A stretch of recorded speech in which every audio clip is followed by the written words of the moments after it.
Direction Koulouba, 4 nouveaux ambassadeurs ont présenté ce jeudi leur lettre de créance et celle de rappel de leur prédécesseur au président de la transition, le général d'armée Assimi Goïta. Il s'agit des ambassadeurs de la République de Cuba, de l'Union européenne, du Ghana et de l'État du Qatar. Des États qui renouvellent donc leur coopération avec le Mali. Après la réception du document qui officialise leur prise de fonction au Mali, ils ont eu droit à un temps d'échange accordé par le chef de l'État.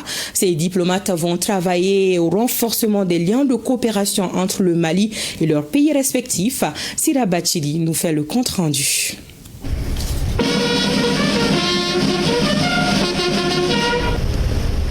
L'expression de la solennité diplomatique. Koulouba déroule le tapis rouge à 4 nouveaux ambassadeurs.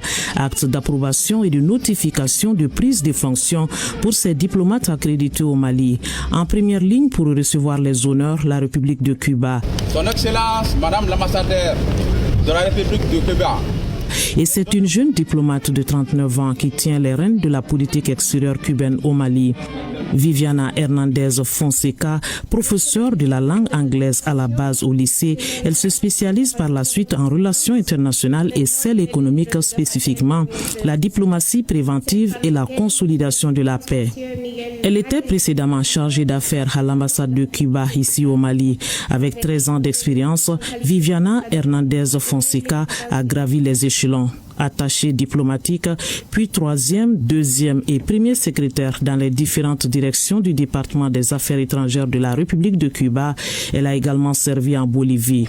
Temps d'échange après présentation des lettres de créance accordées par le président de la transition, le général d'armée Assimi Goïta, pour certainement dynamiser les axes d'une coopération qui date des années 60 avec un premier accord sur le commerce et les paiements signés en 1962. La coopération Mali-Cuba touche plusieurs secteurs, la santé, l'éducation, la formation, les arts et la culture.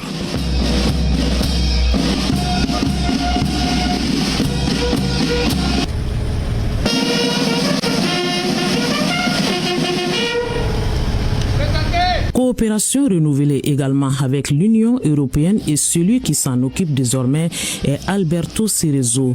Ce diplomate espagnol de 59 ans est l'envoyé spécial de l'Union européenne pour le Sahel. Il est dans les rouages de la diplomatie depuis 2002. Juriste de formation, il est spécialisé en sciences politiques et en sociologie. L'ex-envoyé spécial pour les droits de l'homme, la démocratie et l'état de droit a été également ambassadeur d'Espagne au Mozambique et en Eswatini. Après plusieurs postes dans les représentations diplomatiques de son pays. Il a été responsable des relations bilatérales espagnoles avec les pays d'Afrique subsaharienne. Conseiller à l'ambassade d'Espagne en Chine, Alberto Cerezo a également servi au cabinet du président du gouvernement d'Espagne en tant que conseiller des relations internationales. Revue donc d'une coopération avec de nouveaux contours épousant les principes de gouvernance du Mali. L'Union européenne et le Mali entretiennent des liens de coopération depuis 1958 dans les domaines politiques et économiques, social et culturels. La coopération économique était encadrée jusqu'en 2021 par le Fonds européen de développement FED. Le dialogue politique est maintenu à travers la délégation de l'Union européenne, ECAP Sahel Mali et la cellule régionale du Conseil de coopération de l'Union européenne pour le Sahel.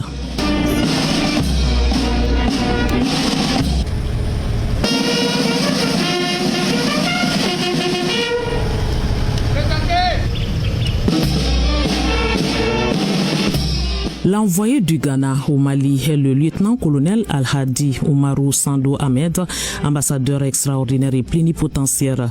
Le spécialiste des sciences religieuses ajoute à son arc, en 3e cycle, la gouvernance et le leadership. Il compile 2 spécialités, mission diplomatique et service militaire au niveau international avec la force intérimaire des Nations Unies au Libéria, avec laquelle il a mené plusieurs missions. Le diplomate ghanéen a porté haut le flambeau du Ghana en Égypte comme ambassadeur après avoir été représentant du Ghana auprès du séminaire international multifonctionnel en Ouzbékistan. Ces prouesses diplomatiques viennent renforcer celles militaires avec des services comme la force aéroportée du Ghana, le 4e bataillon du Komassi ou encore le quartier général des forces armées ghanéennes. Le Ghana reste un partenaire stratégique du Mali à travers les échanges commerciaux très développés entre les deux pays. Outre le commerce, la coopération économique porte sur l'industrie, les finances et les investissements. Pour solidifier l'aile économique de leur coopération, le Mali et le Ghana ont signé de nouveaux accords pour la relance de l'activité commerciale.